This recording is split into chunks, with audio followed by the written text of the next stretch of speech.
Hello, everybody. Welcome inside the den at Fox 5 Studios for a brand new episode of SOS. We got a great show for you today. We're going to be talking a little bit about the Chiefs and their quest for a three-peat as the NFL season kicks off this week. Plus, college football, we got to talk that. FSU now 0-2, dropped out of the AP 25. We're going to be talking about that disappointment. So much football to talk. Plus, we got a great guest for you as well when it comes to fantasy football and how to win your league. SOS starts right now.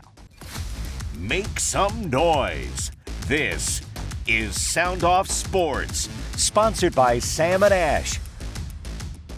Hello, everybody. Welcome to SOS. I'm your host, Mike Davis, joined by my main man, producer James Edward Barrickman, the fourth. Guys, thanks so much for joining us. Lovely to be here with you, James, inside the den here at Fox 5 Studios. A lot to talk about today, everybody. NFL football is back. It's the best time of year, James. We asked everybody at home a little question about the Chiefs. Yes, we know how much Raiders fans and Chiefs fans get along. Yeah, James. they love each other. They absolutely love each other. They're on a quest for a three-peat. Patrick Mahomes, Andy Reid, and Taylor Swift's boyfriend, Travis Kelce. We asked everybody at home, can KC be stopped this year? What are some of the best responses we got? My name is John. I live in Las Vegas here. I'm a crazy sports fan. And I'm also a Kansas City Chiefs. And yes, they will repeat. I don't know how anybody can stop them. That's my opinion. Thank you. Honestly, James, I thought that was a prank call at first. What a lovely call from John. Thank you. So John is on the bandwagon. He's saying they're going to three-peat, not going to be stopped. It's hard to imagine. I mean, this is what's so crazy about this situation is the three-peat's never been done before in the NFL. The odds would tell you that it's definitely not going to happen. But when you have Patrick Mahomes as your quarterback, anything's possible. When you look at the AFC playoff picture, like, who's going to stop them? You know what I mean? I mean, I guess the candidates would be the Ravens, the Bills. It's not going to be the Ravens. You know, maybe the Bengals. I mean, that would be my pick. You know, so but the competition isn't as stiff as you would think, actually. The AFC is just loaded from a quarterback perspective. You look at the Chiefs. They're pretty much returning everybody. They lost L'Jarius Sneed. That's a big one. They're going to be starting a rookie left tackle. Lost another couple guys in the secondary and on the D-line. But you look at the AFC playoff picture, like, who is going to stop them? Is it going to be Josh Allen? Maybe. It's not going to be Lamar and the Ravens, I'll tell you that right now. You hate on them so much, but they would be the favorites. With Derrick Henry now in the running game, I could see that. But yes, I mean, if it's not going to be the Ravens, then who would it be? My pick, assuming everybody stays healthy, would be the Bengals and Joe Burrow. He's proven to be the only guy that can go toe-to-toe with Mahomes. He's gone to Arrowhead and gotten it done. Not multiple times. Maybe it was only that one time and got close the second time. My pick would be Joe Burrow and the Bengals, assuming everybody stays healthy over there. I'm worried about his throwing wrist. I really am. Yeah. I'm worried about the vibes with Jamar Chase. He suited up for the first time this week. They're not going to get off to a quick start. There's no way they're going to get off to a quick start. T. Higgins is already in contract dispute situations. He's on a franchise last year. So there's been so much animosity and buildup and so much bad non-football related activities going on that it's just like, man, this is going to be hard. I mean, the cohesiveness of that team, how are they going to be able to go up against a team like the Chiefs that are just, they have such a good core in place? There's a lot to juggle. I guess you're right from a contract perspective, but think about it. Joe Burrow and Jamar Chase, they've been friends for a long time, all the way back to LSU. T. Higgins, they're all close. Tight. They played together for a while. So I wouldn't really be concerned about, maybe they might start a little slow, but I wouldn't be concerned about that affecting the season as a whole. Yeah, I think Amarius Mims, the guy who you wanted for the Steelers as that tackle. Love me an SEC tackle. I mean, he's going to be big for them and keeping him protected throughout Of course, the year, and that's been a big problem for them. That's a first-round pick, a big time. I mean, he's like 6'8", that dude. He's a monster. A big boy. it's going to be interesting. We'll see what happens. What other responses do we have that are pretty good from people at home? We have a few here. This next one is from Scott Wilson on Facebook. He says, of course, was cool to toast Champaign last year as the home team at Arrowhead West. Big Chiefs fan, Scott Wilson. Yeah, there's a lot of love for the Chiefs right now. I think they have a lot of interesting players in the fold. I mean, the Xavier Worthy, let's just talk about why they could do this for a quick, 30 seconds before we go to break. I mean, Xavier Worthy, fastest guy at the combine. Hollywood Brown now. Rasheed Rice. I mean, Pacheco's getting better. I mean, offensively and defensively, this team, they're loaded. They're going to be good again. And, I would have to believe that they're the favorites for a three-peat. They're going to be around as long as 15 is upright. Yeah, so, 15 in Indy Reid, yeah, of course. 100%. All right, guys. Well, listen, the start of the NFL season, you know what that means. Fantasy football is back as well. We have Ian Ritchie, the founder and owner of Full Time Fantasy, joining us in the fold to give you all the best insights you need before the season starts. We'll see you after the break with some fantasy advice.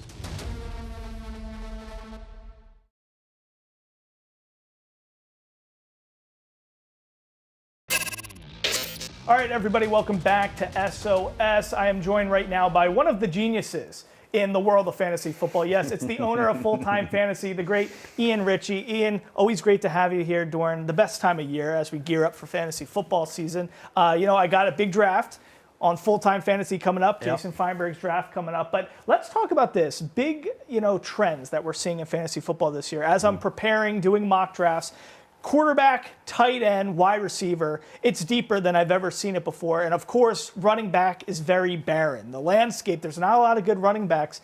What's your strategy as you're approaching drafts right now? Are you thinking we need to load up on running backs early? Should we be grabbing wide receivers? What's your main philosophy that kind of, goes across all the different types of league types? Right. It's a great question because it really goes into how you want to draft your team. Right. And so this year's drafts, particularly, there is a lot of questions around the running backs and bell cows and who's going to share and those kind of things. The way I've approached the drafts this year is I see a lot of value in that 4th, 5th round of running backs with the Kenneth Walkers of the world, the James Cooks of the world. I think those guys have a lot of value. And later on, I think there's some guys with value, too, you can look at, like a Devin Singletary, the share with Gus Edwards and J.K. Dobbins. Yeah. There's some guys you can really fill in with later on if you miss out early. But if you have that chance to get that bell cow back early on, I would do it. Whether it's a McCaffrey, a Bijan, a Breece Hall. If you have a chance to get one of those guys, JT, Jonathan Taylor, Saquon Barkley, I'd grab those guys. If you can't get one of those guys, I would dance over to receiver and take some receivers and then build up the value. So just to be clear, a lot of people that are in PPR leagues, even, the league I'm in, for full time, it's point per reception. Every catch is 1 point. So you would even be taking those bell cow running backs over an Amon-Ra, St. Brown, over a Tyreek Hill. How would you do that if you're in a PPR league? Well, that's a great question because there's a couple receivers, the Tyreek Hill, CeeDee Lamb, Amon-Ra, St. Brown, that I think are a little bit ahead of the other guys. Okay. I'd have Jamar Chase on that list if I didn't have a little holdout concern. Yeah. But I think they're ahead of other guys. So for me, I'm going CMC first. And then it's a Tyreek CD based on how I feel about it. Yeah. And then I'm okay with a Breece or a Bijan or a St. Brown, depending how you feel. Again, I like Barkley and Jonathan Taylor maybe on the way back there. But other than that, I think there's a little bit of drop off. Okay, let's talk about Justin Jefferson, one of the most intriguing players this year, because obviously last year he was the guy everybody's targeting, and now no J.J. McCarthy. Kirk Cousins is in Atlanta now, and he's dealing with Sam Darnold as his top quarterback. Is the production are you scared to draft a guy like Justin Jefferson because of the quarterback situation? Yeah, I think you definitely need to temper your expectations. In years past, he had enormous upside. Enormous upside on receptions and on yards. I think this year you need to temper it a little more and hope for 15 points a week. Okay. In a PPR type league, 15 points a week. I think it compares a lot with Michael Pittman last year. People were very scared to draft him because the quarterback situation was dicey. He ended up getting his 15 points a week and rewarding the guys that did take him. But I would temper expectations to 15, 17 points a week and it's a tough Sam Darnold question for you. I gotcha. All right, let's talk a little bit about quarterbacks because there are a lot to fall in love with. Obviously, the trend right now in fantasy, you want that rushing threat, that dual quarterback rushing, yards, TDs, all that kind of stuff. How are you looking at the quarterback situation this year? How early would you engage with a Josh Allen and Anthony Richardson, one of those top tier kind of guys? Are you willing to go second, third round for some of those guys? Personally, me, no. And it's a personal philosophy. So for me, I see a lot of value later on when I see a Joe Burrow and a Tua. Both their situations, they have early receivers that go first, second, and third rounds, but they're being drafted later than a lot of these other quarterbacks are. Okay. So I see value in those types of guys and maybe a Jaden Daniels a little bit later than going earlier with some of those other guys. I do like C.J. Stroud a little bit after the early guys, before the Burrows and those guys. Okay. But I'm a waiter on quarterback. Okay, so you wait on quarterbacks. All right, now let's talk about, because there is distinctions with all these different platforms. You got ESPN, you got Yahoo, you got Sleeper, but full-time fantasy, you guys do your own kind of thing. Tell us a little bit about what's going on with your guys' platform and how you're ranking players and where you guys come into the market differently. Right. We feel like a lot of the corporate websites, the ESPNs, the CBSs, and the Yahoos create what we, in the high-stakes industry, call the sheep, right? And it's where everybody gravitates. Right. And everybody has the same information, the same sleepers, the same breakouts, the same type of projections. We pride ourselves on being independent of all that stuff. We finished 3 times. We finished number 1 in the last 12 years in rankings contests for projections. And we feel like we do that because we have access to the best players in the world. When you see people consistently win in the high stakes you can tap into their information, their projections, and their rankings to create your site's rankings and projections, we feel like we have a huge leg up. So our site's a little different. I'll give you an example. There's a lot of sites that are really promoting Devin Achane this year. He's our bust. Right? He's our bust player, and it's a little scary to put somebody out like that as a bust because he's so explosive. Right. But he only had 13 touches or more 3 times last year. Right. And that is a huge risk. You compare that with an injury, and that's a big risk. So we're very bearish on a player like that, where other sites and corporate sites are promoting him as the next Chris Johnson, the next 2,000-yard rusher. And it's hard to do that with 13 touches only 3 times. So there's a big difference, and I'll give you 3 real quick examples of big differences in players. On the ESPN ADP, Travis Kelce goes number 20. Right. In the high-stakes ADP, he goes number 45. Wow. Because the Chiefs have a lot more weapons. Last year was his first year with down numbers. We see that continuing trending down. ESPN ADP has him at 20. And why does that happen? What's the answer for that?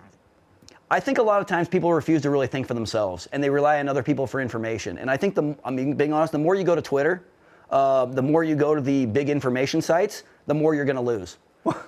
Just to be honest, right? And Jalen Waddle is another example. He goes number 50 in ESPN as an average ADP. In our drafts, he's going number 25. Wow. The biggest difference, I think, is Malik Neighbors. He's going 17 in our drafts. He's number 53 on ESPN. He's a breakout player by a lot of the high-stakes guys. He's their favorite breakout player this year. Okay, last question. Marvin Harrison Jr., just along that rookie wideout situation. We all remember Jamar Chase breaking out. So Neighbors, we like a lot. What about Marvin Harrison Jr.? We like him a lot, too. He's, in our mind, he was an opportunity to be another breakout guy. We think Neighbors has a bigger opportunity. But at the same time, there's a lot of the high-stakes guys taking Marvin Harrison late first round, early second round in our 12-man drafts. Wow, I love it. One of the greatest fantasy football minds on the planet, Ian Ritchie. Go check out Full-Time Fantasy. This is the place you want to play fantasy football. Nobody wants to be a sheep. You want to be a fantasy goat. That's why you got to check that show out on Silver State as well. Ian, always great to see you. Thanks for having me. Guys, we'll be right back after a short break.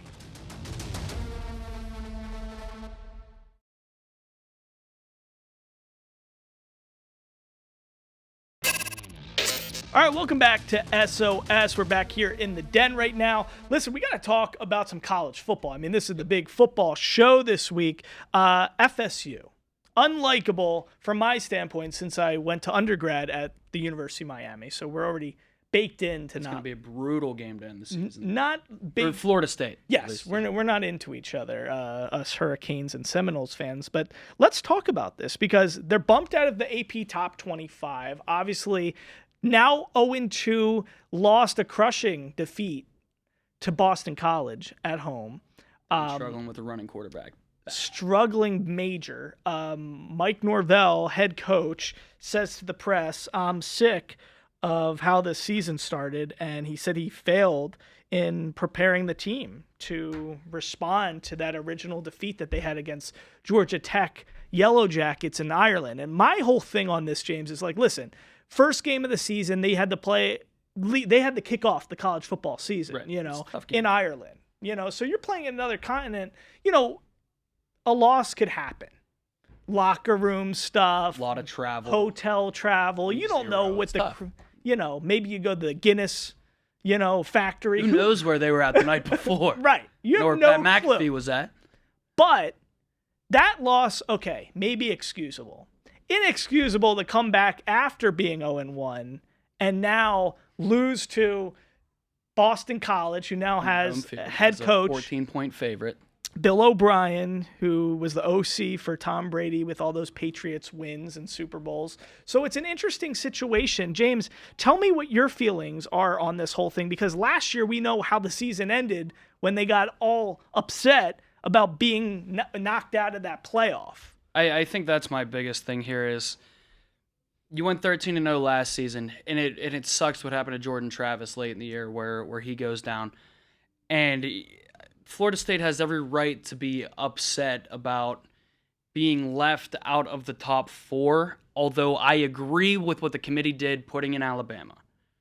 What I don't agree with, if I'm Florida State, is how they acted as a fan base, as an athletic department, as a school, as a state.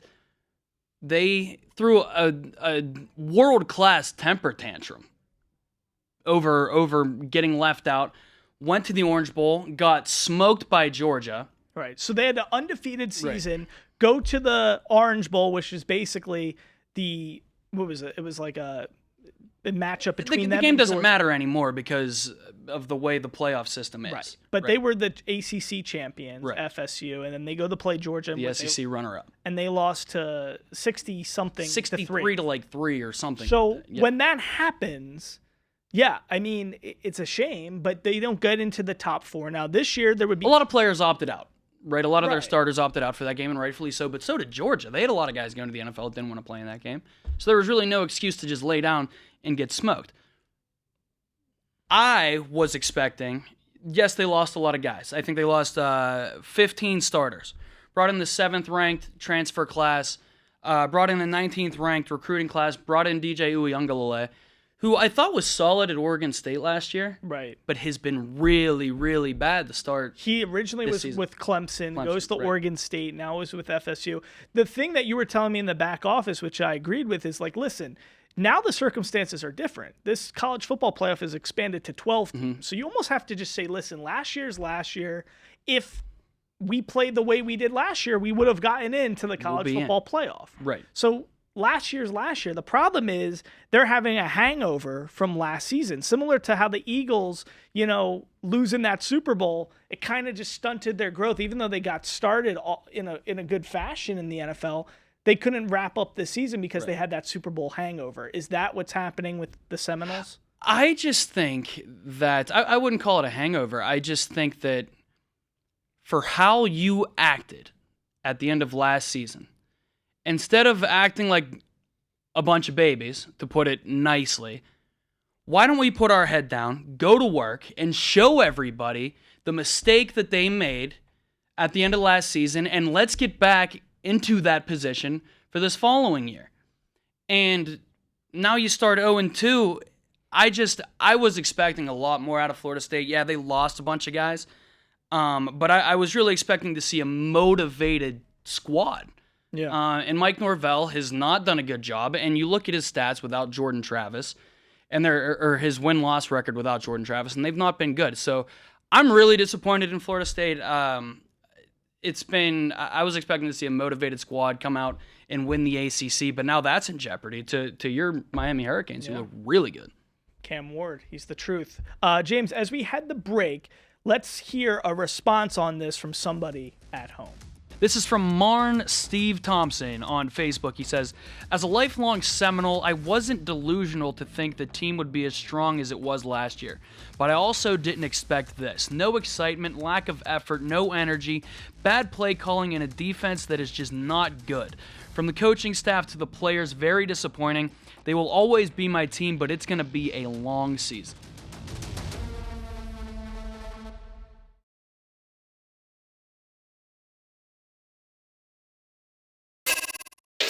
All right, welcome back to SOS. So for a special sink or swim, James and I are going to be talking about our division winners, our predictions, our Super Bowl picks for this year. James, kick us off. All right, so my division winners in the AFC. We got Kansas City as the 1 seed, Houston as the 2 seed, Cincinnati winning the AFC North as the 3 seed, Buffalo coming in as the AFC champ at the 4 seed. I got on the NFC side, Niners winning the NFC West, Lions the 2 seed, Falcons 3 seed, Eagles 4 seed. My Super Bowl pick, I guess it's got to be the Chiefs versus the Lions, but I could really see this going anyway. Yeah, so you and me are in agreement pretty much throughout. I got Chiefs and Lions as well for the Super Bowl. Our NFC division winners are completely correct. The only differentiation for us is AFC East, I have Miami instead of Buffalo. I think they're going to take a big step back. And the North, I have the Ravens instead of the Bengals. I'm not huge on all the craziness from Chase to Higgins to Burrow's wrist to him going Slim Shady. A lot of question marks in Cincinnati. Guys, thanks so much for joining us here in the Den. Fox 5 Las Who's Vegas. your Super Bowl pick? Did I miss that? Oh, did you say who you're? I don't have a winner yet. Okay, but Lions, who do you have Chiefs. going to the Super Bowl? We're in agreement there. Yeah, I said Okay. Lions, Chiefs. Okay. I think I'm going to go Lions, though. Gotcha. I think it's their year. I really do. I think sometimes you need to have that big bust-out season, and then you fail, but you know what it takes to get back there. And I think the Lions are going to do that with Dan Campbell. I'm rooting for them. If the Steelers don't win, I don't want the Lions to win it. All right, same with me with the Birds. Guys, thanks so much for joining us. We'll see you next time here on SOS. Good luck in fantasy, and good luck with week 1. We'll see you next time here in the Den.